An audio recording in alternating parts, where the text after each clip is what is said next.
Robots in the future. What does a future with robots look like?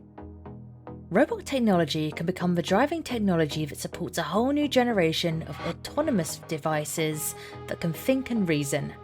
Thereby, the robots can learn to interact with the world around them and have the potential to transform several aspects of the way we live and work.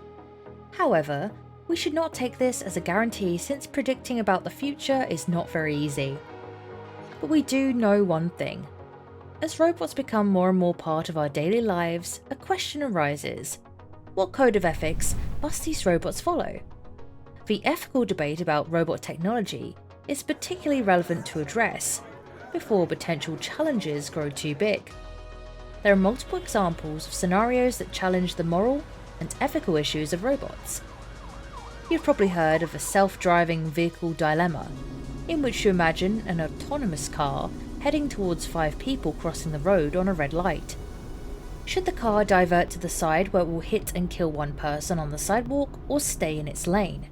How can researchers equip a robot to react when it is making the decision between 2 bad choices?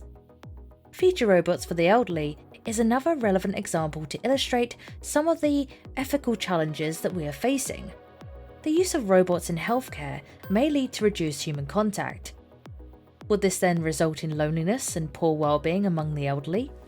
Some people might think it is cold and lonely not having a direct person-to-person interaction, while others perhaps feel more comfortable and independent.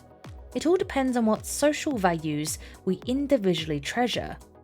The question is, what is the best compromise between dignity and independence on the one hand, and loneliness on the other?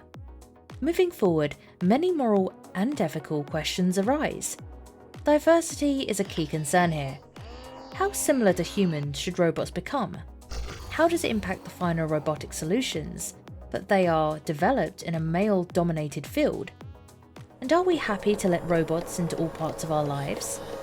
But mainly, we need to ask ourselves, how do we develop robots that benefit and enrich our lives in the future? Robotics for a U, boosting wider adoption of robotics in Europe.